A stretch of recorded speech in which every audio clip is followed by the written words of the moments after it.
First of all, let me thank you. I've prepared 2 papers which I believe will be circulated because they'll not be projected. But if you can see, first of all, I want to agree with the Honorable Minister. I've done 2 pictorials. One of them is described as Africa at the dinner table. And if you look at Africa at the dinner table, Africa is on a plate and it is meat. And the diners at the dinner table are France, the United Kingdom, the United States, the European Union, the Chinese, and progressively the Arabs. And my second picture is the African hotspots. It's not visible from there. But if you look at Africa today and you make a clean sweep with your mind, there are different conflicts of different intensity in Somalia, in northern Mauritania, in northern Mali, in Central African Republic, Democratic Republic of Congo, Guinea-Bissau, in the Cameroons, in South Sudan, and one can go on and on. And there is a sense in which Africa has always been alive to the question of interference.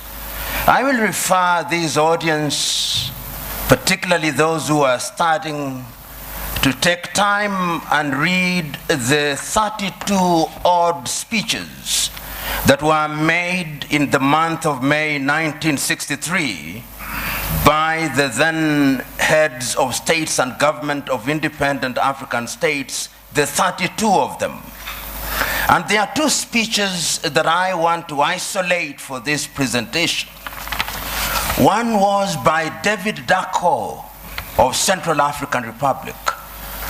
And in thanking Emperor Haile Selassie and Kwame Nkrumah on that day, he said that we must never forget that the colonial power has not left us.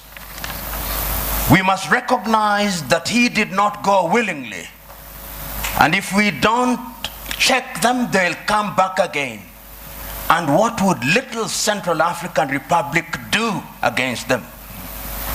Today, he is right. Today, if we remember the activities of France and how they propped up the regime of Jean Bedel-Bokassa, he was right. Today, as the Honorable Minister has indicated, Africa remains the only continent in the world that is referred to in these terms, Anglophone, to mean that we are a sphere of our erstwhile colonizers. About 2 weeks ago, there was a meeting of the Commonwealth in London, England. And a friend of mine who is an Anglophile sent me the photograph very gleefully, saying this is a meeting of 53 equal states. I told him, no. If it was so, why is it that the leadership of the Commonwealth is hereditary rather than rotational? In other words, in the minds of the British, her former colonies are still under her tutelage.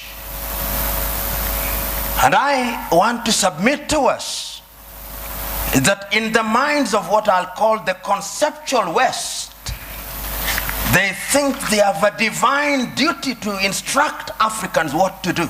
True. And in the minds of many African leaders, they think that they have a divine duty to accept what they are told.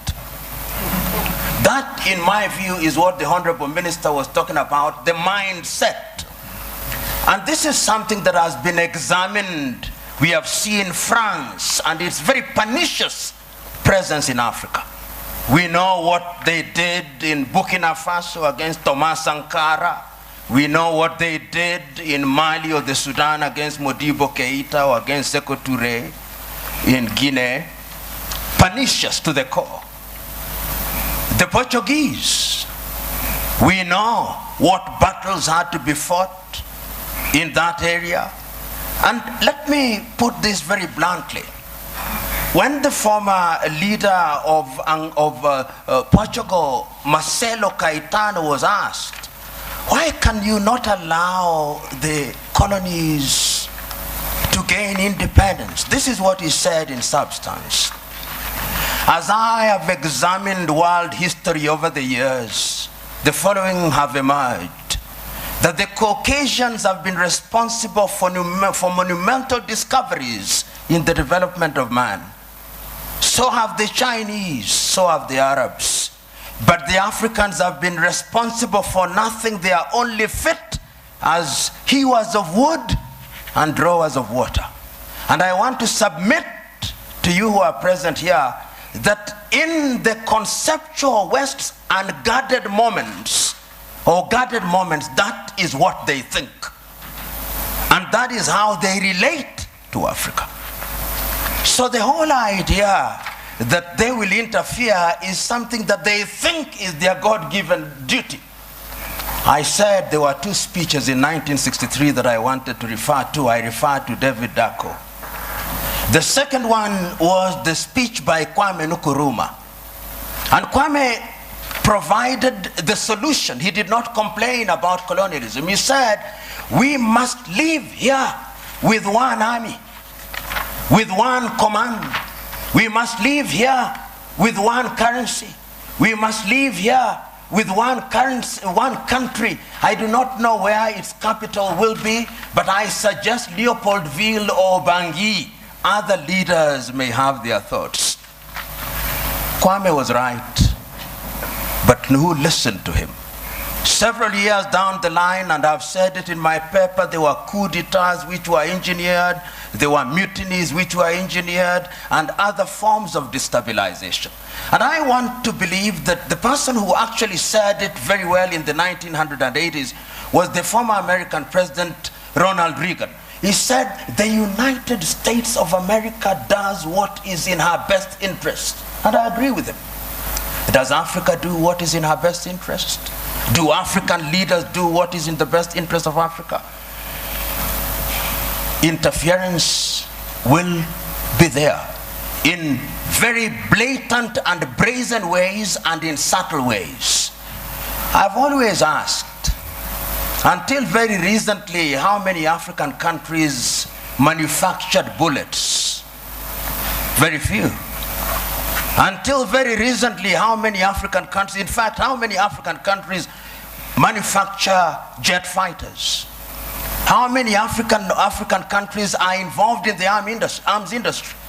Some of the leading conceptual West countries which pontificate to us about prizes, peace prizes, are the leading manufacturers of landmines. And if you look at their foreign exchange earners, it is the military and security items. So they say with their mouths, what do they not believe in their hearts? In Kiswahili we say, vita vya panzi furaha ya kunguru. That when the locusts are fighting, it is the joy of the hawk. Because when they kill each other, they get the food easily, dead. It is in the best interest, I dare submit, without fear of contradiction, that the elite in the conceptual West does not want Africa to stabilize, despite their assertion to the contrary. And you'll see it in every country, because conflict is a major industry. Today, you look at South Sudan and the many peace conferences that are being held, but if you ask who supplies the arms, who provides safe havens, it is the conceptual West. And when I use the term conceptual West, I'm saying that it extends to countries which are geographically not in the West, like Australia or Canada.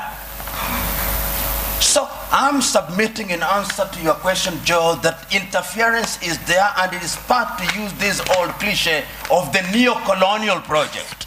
The neo-colonial project requires that Africa must remain within the sphere of influence of these states.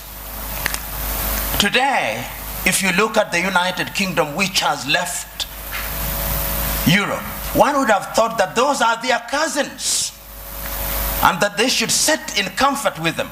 You will now see their involvement being de-emphasized in Europe and their interest and appetite growing towards the Commonwealth. Because in the Commonwealth, they are the major domos. They'll tell us what to do. In Europe, they have to grapple with the Germans and the French, and they don't like it.